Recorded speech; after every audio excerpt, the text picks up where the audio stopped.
Buku ini atau Kitab Tauhid ditulis oleh Syekh Muhammad bin Abdul Wahab. Ya. Ini merupakan kitab yang sangat banyak dibahas oleh para ulama lainnya. Ya. Dan adapun terkait biografi Syekh Muhammad bin Abdul Wahab, kita sudah membahasnya terlebih dahulu di kitab-kitab beliau sebelumnya. Ya. Jadi kita tidak perlu mengulang bagaimana atau siapa beliau, bagaimana beliau berdakwah, bagaimana perjuangan beliau dalam menuntut ilmu dan lain sebagainya. Ya, kita langsung saja membacakan buku beliau. Ya, di sini qala musannifu rahimahullahu taala, ya, penulis berkata semoga Allah merahmatinya. Bismillahirrahmanirrahim. Ya. Nampak Pak? Kan dimulai dengan bismillah. Ya. Di sini beliau memulai bukunya dengan bismillah, dengan nama Allah yang Maha Pengasih lagi Maha Penyayang. Sebagaimana ini kebiasaan dari para ulama kita, mereka memulai kitab-kitab mereka, karya tulis mereka, apapun itu yang bentuknya bermanfaat bagi mereka, maka mereka memulai dengan basmalah. Ya, ini selalu kita ulang-ulang, selalu kita ingat-ingatkan bahwasanya hal ini menunjukkan akan kelemahan diri kita. Ya.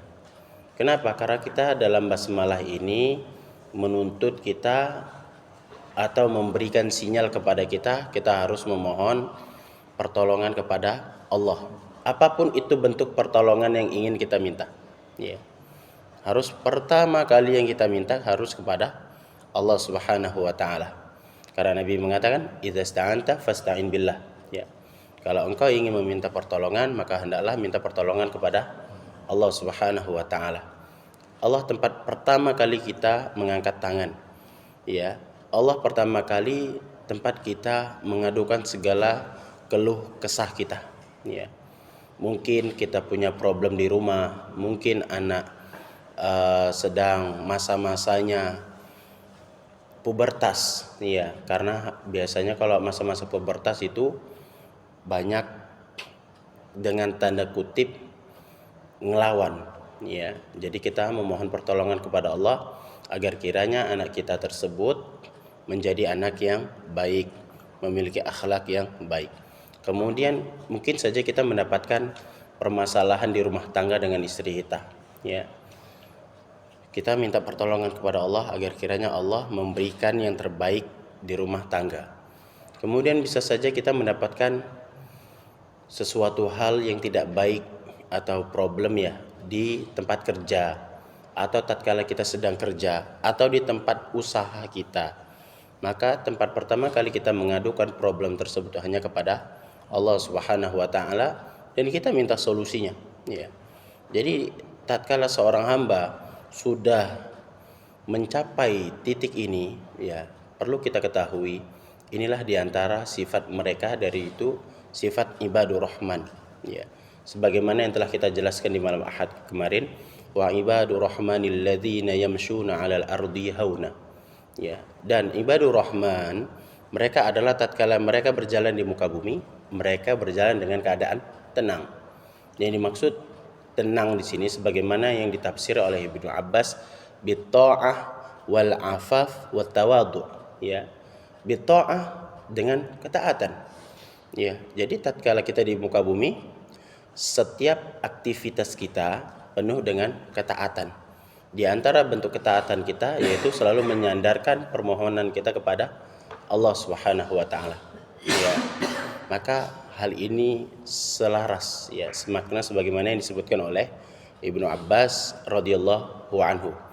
Maka hal ini perlu kita perhatikan Bapak-bapak sekalian, kemana tempat kita bergantung, kemana kita memohon, ya.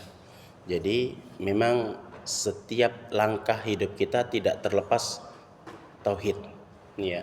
Tidak akan pernah lepas. Semuanya kembali kepada tauhid, mulu-mulu tauhid, ya. Jadi memang sebegitu pentingnya tauhid itu dalam kehidupan kita, ya. Maka daripada itu, tatkala seorang hamba yang memang benar-benar bertauhid, maka ia akan mendapatkan janji sebagaimana yang telah Allah janjikan. Nanti akan kita bahas ada di buku ini. Di awal-awal bab nanti kita akan mendapatkan bab mengenai ganjaran bagi mereka yang memang benar-benar bertauhid. Ya, nanti akan kita bahas insyaallah dengan perincian-perinciannya. Kemudian dalam masalah ini juga, dalam masalah basmalah, tidak lain dan tidak bukan, poin yang kedua, ini bentuk mengikuti sunnah Nabi. Ya. Karena Nabi tatkala menulis surat ke kerajaan-kerajaan, ya, kekaisaran, beliau memulai dengan basmalah. Kalau ditanya, bukankah Nabi merupakan seorang ummi? Jawabannya na'am. Ummi adalah yang tidak bisa baca dan tidak bisa menulis. Ya. Jadi bagaimana surat menyurat beliau? Surat menyurat beliau ditulis oleh para sahabat. Ya. Kemudian beliau yang mentalkinkan, para sahabat yang menuliskan. Ya, di antaranya tatkala Rasulullah SAW ingin mengirimkan surat ke Herakles, ya, beliau menyebutkan Bismillahirrahmanirrahim min Muhammad, ya, min Muhammad. Bismillahirrahmanirrahim dari Muhammad. Nah, itu surat menyurat yang dilakukan oleh Nabi kita Muhammad SAW kepada Herakles. Kemudian berangkat dari hadis Nabi kita Muhammad SAW, beliau mengatakan, "Kullu amrin dzibalin la yuftahu bi bismillahirrahmanirrahim fahuwa abtar ay aqta." Ya.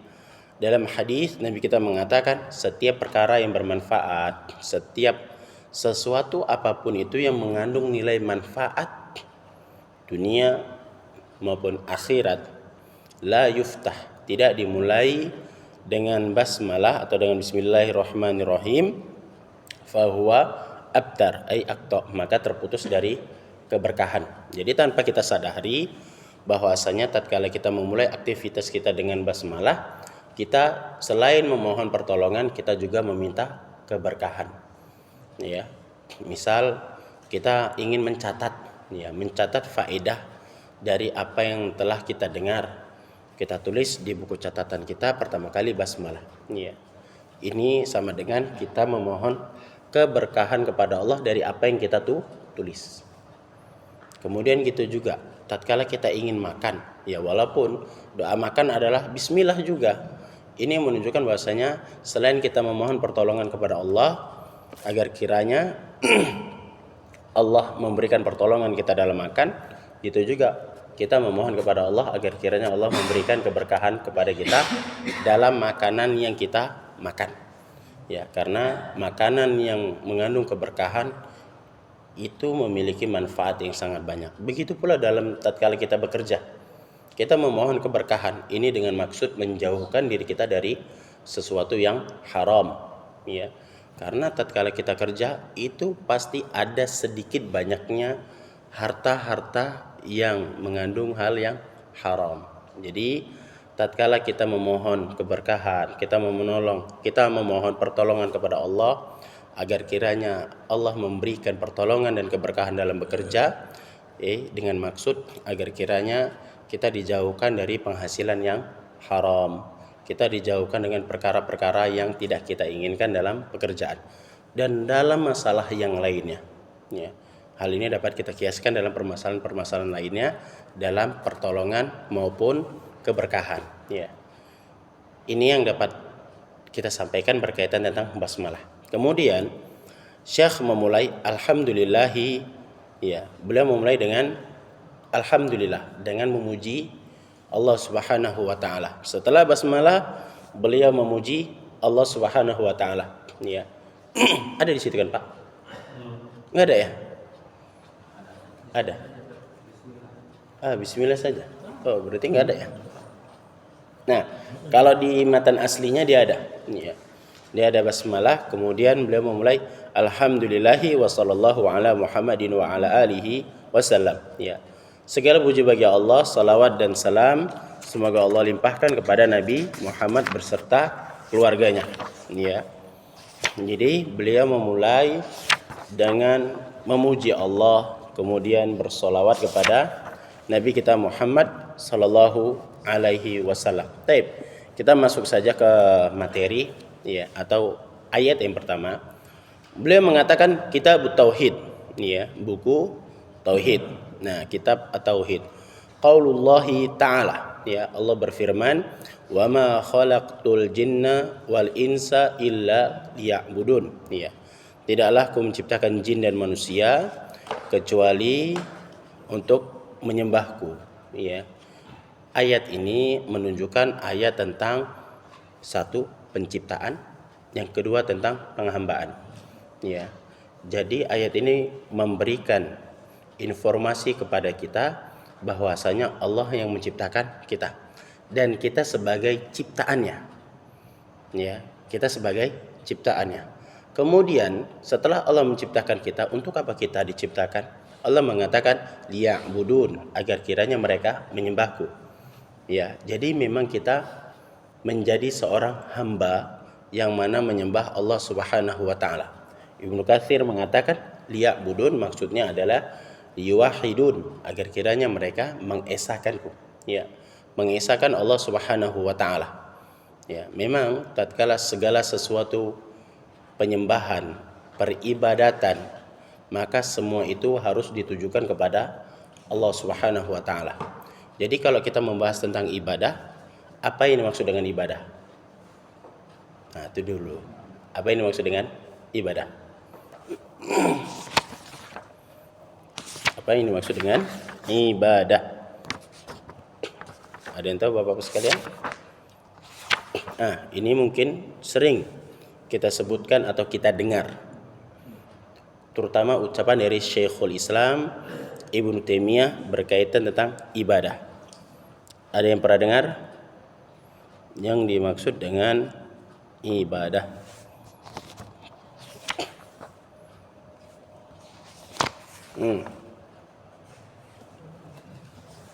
Ya, yang dimaksud dengan ibadah adalah suatu perkara yang mana baik itu bentuknya ucapan, perbuatan, dan hal tersebut dicintai dan diridhoi oleh Allah Subhanahu wa taala. Ya. Jadi ibadah apapun itu, berkaitan tentang ibadah qauliyah, ibadah badaniyah, ya, jawarih, perbuatan, hanya dua poinnya. Dicintai dan diridhoi oleh Allah Subhanahu wa taala. Maka tatkala kita ingin beribadah, inilah, ya, maka hal ini juga bisa menjadi batasan dalam masalah ibadah dan bid'ah. Ya. Kenapa? Karena dua hal ini, ridho dan cinta, ini bisa menjadi batasan terhadap suatu ibadah. Maka tatkala kita ingin beribadah, maka kita harus tahu dulu apakah ibadah tersebut memang dicintai dan diridhoi oleh Allah atau tidak. Iya, seperti itu.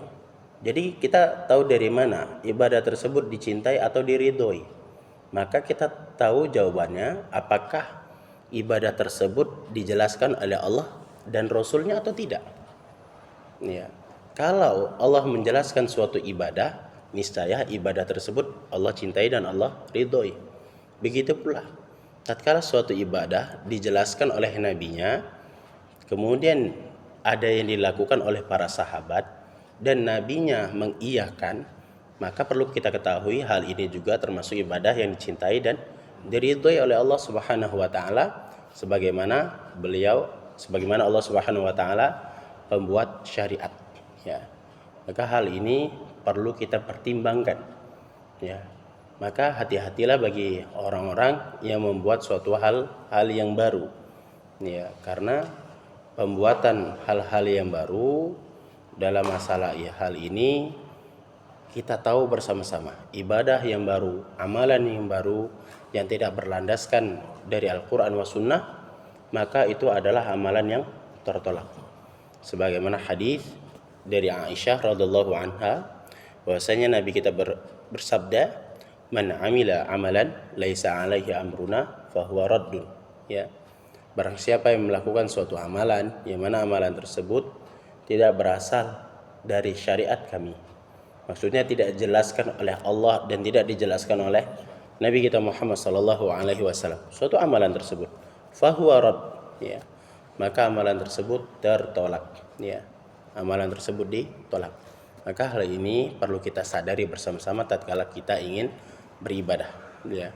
Kemudian Ibnu Katsir mengatakan yuwahidun, ya. Maksudnya adalah agar kiranya mereka mengesahkan Allah Subhanahu wa taala. Jadi hal ini mengisyaratkan tentang ubudiyah, ya, penghambaan. Ya, memang benar-benar kita menghambakan diri kepada Allah Subhanahu wa taala dengan totalitas. Maka dalam hal ini Allah Subhanahu wa taala ingin menyampaikan kepada kita bahwasanya kita loh sebagai seorang hamba memang harus tunduk kepada Allah, tunduk kepada syariatnya, kita harus taat kepada Allah, kita harus taat kepada syariatnya, ya. Maka tatkala Allah Subhanahu wa taala melarang kita untuk melakukan kesyirikan, maka jangan melakukan kesyirikan. Maka tatkala Allah Subhanahu wa taala memerintahkan kita menjauhi perkara-perkara yang berkaitan tentang dosa-dosa besar, apapun itu, maka harus kita jauhi, ya. Kemudian tatkala Allah Subhanahu wa taala memerintahkan kita untuk sholat, zakat, maka harus kita lakukan. Ya, inilah yang disebut dengan ketaatan atau ketakwaan. Taib.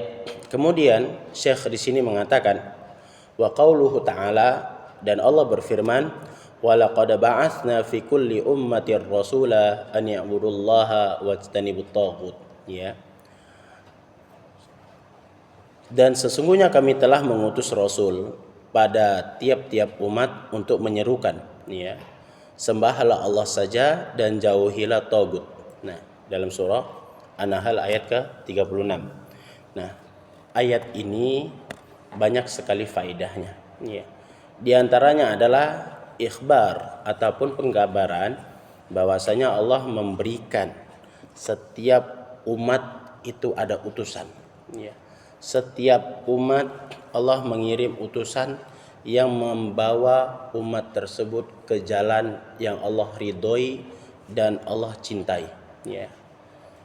Jadi hal ini perlu kita sadari bersama-sama. Kemudian tatkala Allah mengutus Nabi kita Muhammad, ya, kepada kita, maka hal itu harus kita syukuri karena kita sebagai umat terakhir, ya, yang mana Allah utus Nabi dan Rasul terakhir, yaitu Muhammad sallallahu alaihi wasallam. Jadi semua utusan tersebut, nah, dan dari hal ini juga kita mengetahui semua utusan yang Allah kirim kepada umat-umatnya, yaitu dakwahnya cuma satu. Apa itu? Tauhid. Ya, karena Allah mengatakan ani'budullaha, ya, seruan mereka apa itu?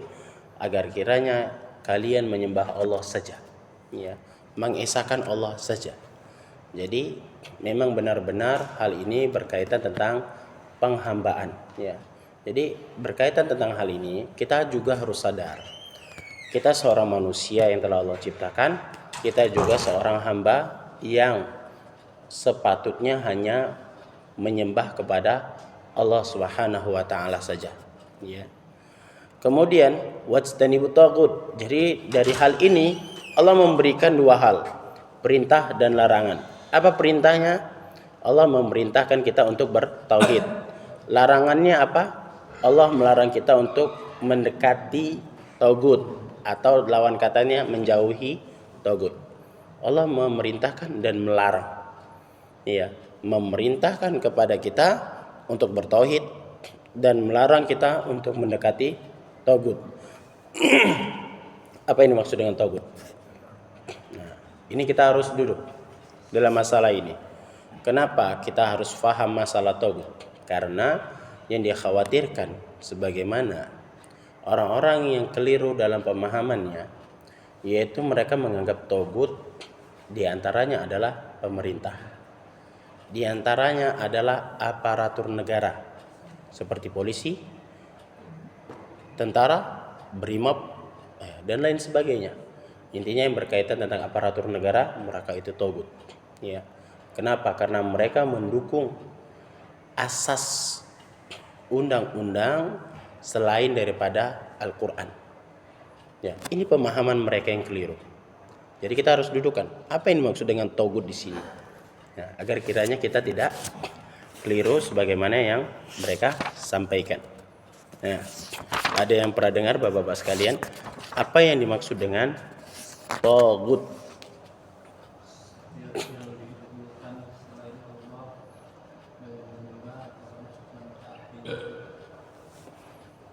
Setiap sesuatu yang diagungkan dan disembah selain daripada Allah Subhanahu wa taala. Mumtaz. Ya, ini jawaban yang bagus. Nah, dalam hal ini iya, itu juga cukup ya. Kita akan menukilkan beberapa perkataan berkaitan tentang tagut. Iya. Umar bin Al-Khattab beliau mengatakan at-tagut asyaiton. Ya, yang dimaksud dengan tagut adalah setan. Ya, mungkin udah baca ada bawahnya tadi. Ya kan?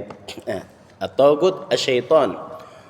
Tagut adalah setan. Nah, hal ini disebutkan oleh Ibnu Katsir dari Hasan bin Qaid ya, Al-Ubaisi. Dari Umar beliau berkata, "Innal al-jibata as-sihru." Sesungguhnya jibat adalah sihir.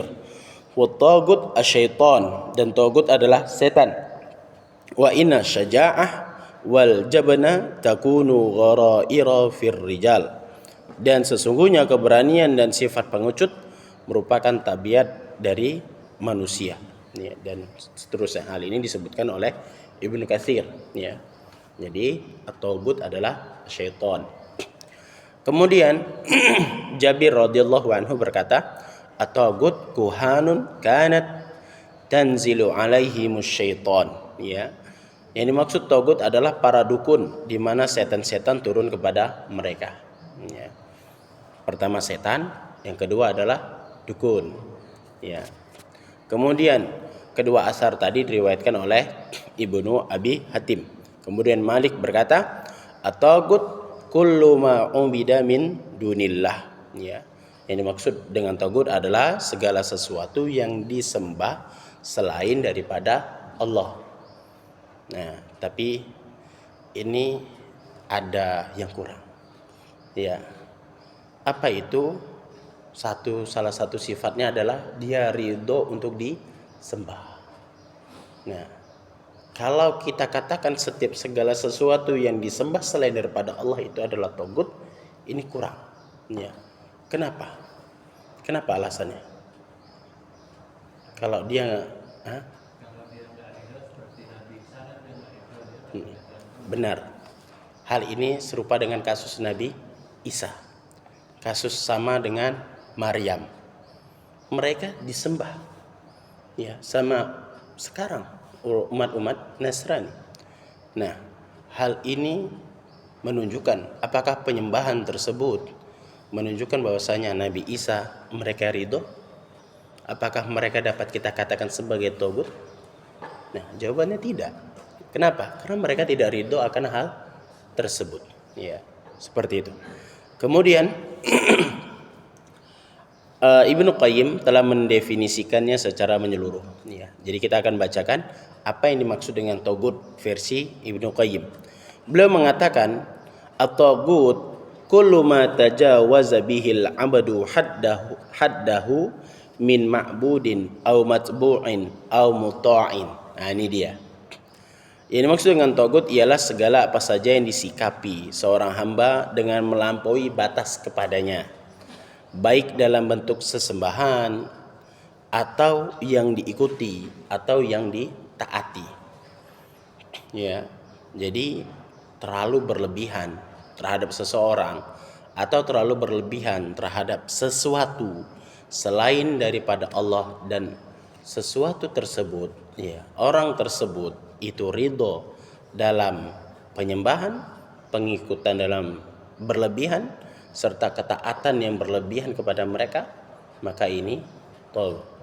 Ya, ini harus kita perhatikan secara bersama-sama. Dan Allah Jalla wa'ala melarang kepada kita untuk dekat-dekat kepada mereka. Ya. Kan Allah mengatakan wajtanibut tagut, maka hendaklah kalian menjauhi para tagut. Ya. Ini harus kita sadari bersama-sama ya Bapak-bapak sekalian. Kita harus memang benar-benar menjauhi mereka serta mendekatkan diri kita kepada Allah Subhanahu wa taala. Baik. Kita bahas satu ayat lagi, ya. Dalam surah Al-Isra ayat ke-23 sampai 24. Allah mengatakan wa qada rabbuka. Nah, ya, wa qada rabbuka. Dan Tuhanmu telah memerintahkan. Ya, di sini jelas kalimatnya qada. Qada artinya memerintahkan. Wa qada rabbuka. Allah telah memerintahkan kepadamu alla ta'budu illa iyyahu wa bil walidaini ihsana. Tuhanmu telah memerintahkan supaya kamu jangan menyembah selain Dia dan hendaklah kamu berbuat baik kepada kedua orang tuamu. Nah, di sini Allah Subhanahu wa taala menggandengkan dua hal yang mulia. Dua hal yang besar. Apa itu? Yang pertama tauhid. Yang kedua menunjukkan akhlak yang baik kepada orang tua. Ya, ini perintah. Ya, Allah memerintahkan kepada kita agar kiranya kita tetap terus menjaga tauhid. Ya. Maka daripada itu, untayan hal ini para ulama menyebutkan Al-Qur'an itu sepertiganya adalah tentang tauhid.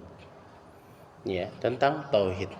Ini menunjukkan tentang urgensi, tentang pentingnya tauhid dalam kehidupan kita. Ya, apalagi di Indonesia. Ya, ana rasa di Indonesia ini gangguan tauhid, maksudnya gangguan yang mengganggu tauhid itu sangat banyak. Ya, sikit-sikit kalau kita lengah dari tauhid, habis. Ya, contohnya saja kalau kita di Jawa itu banyak nanti istilah pamali. Ya, mungkin bukan hanya di Jawa, di sini juga ya. Istilah pamali itu selalu ada. Mungkin Bapak sekalian yang nggak tahu pamali itu apa, pantangan. Ya, jangan makan depan pintu. Ya, nanti nggak ada rezekinya. Ya. Nyapu tuh yang bersih. Kalau nggak bersih nanti dapat pasangan yang brewokan, yang jorok. Seperti itu. Islam tidak mengajarkan seperti itu. Ya, Islam tidak mengajarkan pamali. Ya. Kenapa? Karena hal ini berkaitan tentang asbab, tentang sebab sesuatu terjadinya sesuatu. Nah, pertanyaannya, apakah Allah Subhanahu wa taala menjadikan sebab terhalangnya rezeki kalau kita makan di depan pintu? Itu dulu dia yang harus kita pahami. Nah, karena pamali ini ucapan-ucapan yang ataupun keyakinan-keyakinan yang batil. Ya, maka hendaklah kita jauhi seperti ini. Nanti ya kan, pagi-pagi ada kupu-kupu masuk ke rumah. Nah, ada tamu ini. Tiba-tiba belakang rumah bunyi burung gagak. Ada yang mau mati ini. Ada yang mau meninggal. Enggak seperti itu. Apakah kehadiran makhluk-makhluk tadi itu menjadi sebab yang Allah jadikan itu sebab untuk terjadinya sesuatu? Nah, itu harus kita sadari. Ya. Kalau memang hal itu menjadi sebab, oke, nggak masalah. Ini permasalahannya bukan loh, ya, bukan menjadi sebuah sebab. Nah, kita kembali lagi dalam masalah rezeki tadi. Penghalang rezeki itu apa? Nah, itu yang harus kita perhatikan dalam masalah syariat. Di antaranya adalah dosa. Ya, di antaranya adalah dosa. Jadi kalau kita ingin meneliti satu persatu, bahwasanya kita makan depan pintu itu bukanlah sesuatu yang Allah jadikan sebab penghalangnya rezeki. Ya, maka hal ini harus kita sadari bersama-sama, Bapak-bapak sekalian, keyakinan serta ucapan-ucapan seperti ini. Ya, jangan tanamkan hal-hal tatayur, kemudian hal-hal yang berkaitan tentang pamali-pamali ini di keluarga kita. Ya, jangan ajarkan kepada mereka. Ya, kenapa? Nanti latah kali. Ya, kemudian Allah mengatakan wabil walidaini ihsana, dan kepada kedua orang tuamu maka hendaklah berlaku baik kepada mereka. Sampai mana? Sampai kapan? Siapa yang meninggal? Enggak, jawabannya sampai kita yang meninggal. Sampai kita yang meninggal. Kalau dibilang salah satu itu keliru. Apakah setelah orang tua kita wafat kita tidak berbakti kepada mereka? Kalau jawabannya iya, ini keliru. Ya, masa kita nggak mau mendoakan orang tua kita? Ya, jadi sampai kita yang wafat. Nah, itu dia batas bakti kita kepada kedua orang tua kita. Ya, kita berbuat bakti. Ya, jadi masalah kepada kedua orang tua, kita akan mendapatkan banyak sekali problem ya berkaitan tentang orang tua. Sebenarnya hal ini tinggal kepada seni interaksi kita kepada mereka. Ya, terkadang kita dapati istri sama orang tua nggak cocok. Ya, kalau mereka tinggal satu rumah. Apalagi terkadang kalau kita dapati orang tua kita sudah tua renta, jengkel kita. Ya, ini kembali lagi kepada seni interaksi, bagaimana kita berinteraksi kepada mereka. Ya, jangan sampai pula kita yang sudah paham perintah hal ini, kita sudah paham mengenai hak-hak mereka juga sebagai orang tua kita. Nah, kita menjauh atau kita membangkang. Hal itu tidak diperbolehkan dalam syariat.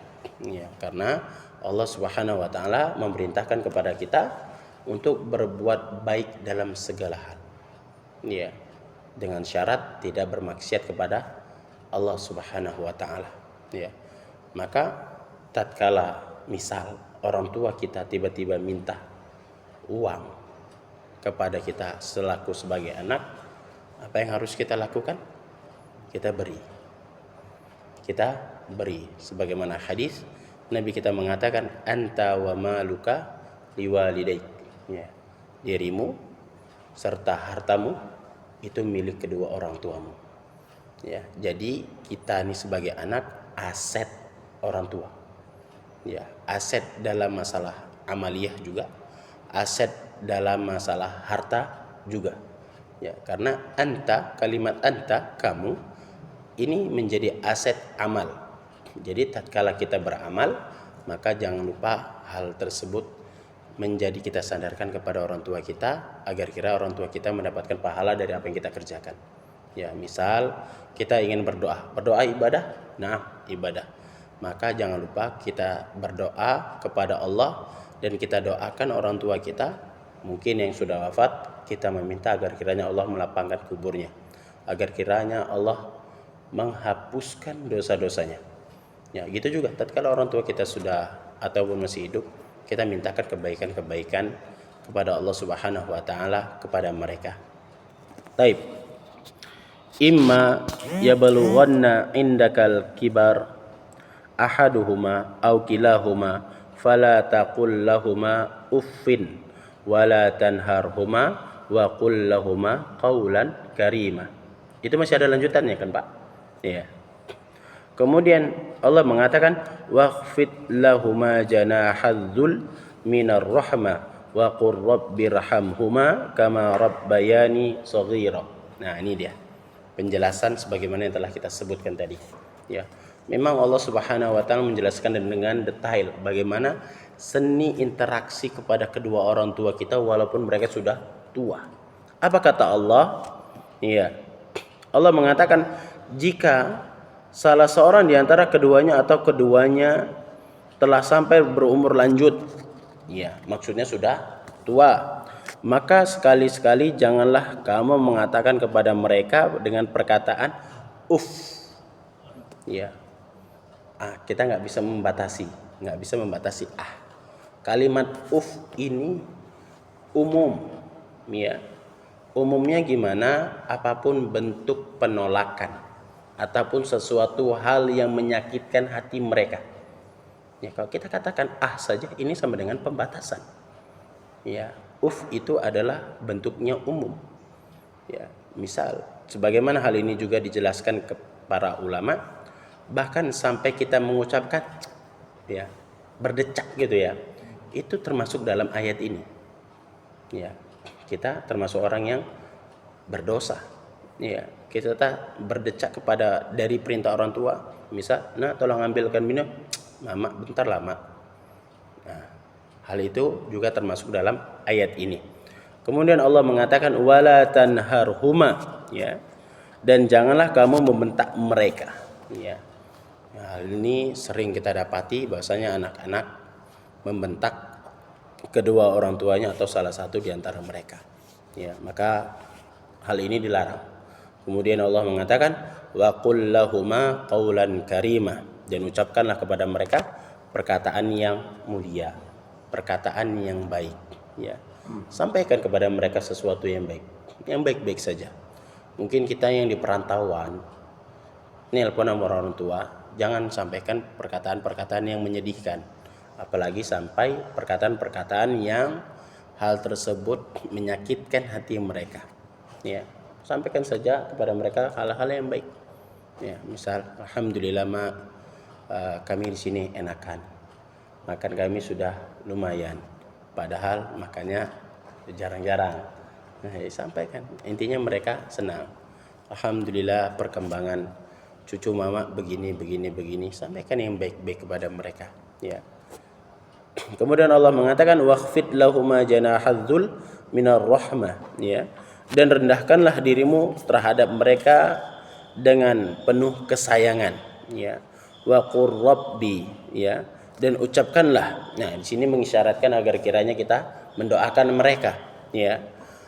Irhamhuma, agar kiranya engkau merahmati mereka ya Allah, menyayangi mereka, kama rabbayani shaghira, sebagaimana mereka menyayangiku, merawatku tatkala diriku masih kecil.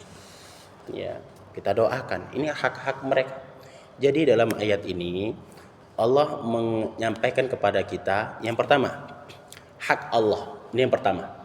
Ya, apa itu? Mengesahkan Allah. Kemudian yang kedua, hak kedua orang tua. Ini diperinci. Yang pertama, kita melakukan kebaikan kepada mereka. Ini secara umum.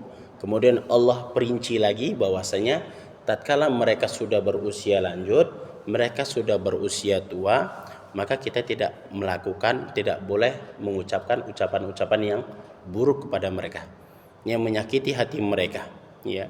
Dan kita tidak boleh mencerca mereka. Bahkan Allah memerintahkan kepada kita yang pertama untuk berkata yang baik.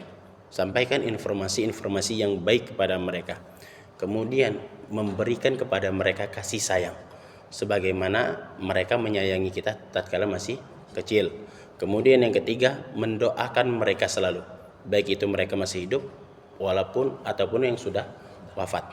Ya, kita doakan mereka agar kiranya Allah memberikan kebaikan untuk kedua orang tua kita. Mungkin kita masih jengkel kepada orang tua kita, ya.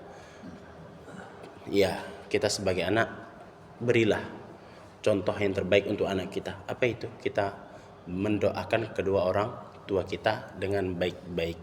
Ya, inilah yang dapat kita sampaikan 3 ayat pertama dari kitab Tauhid. Semoga Allah Subhanahu wa taala dapat memudahkan kita untuk membaca kitab Tauhid ini satu per satu, ya, ayat per ayat, hadis per hadis, bab per bab, ya.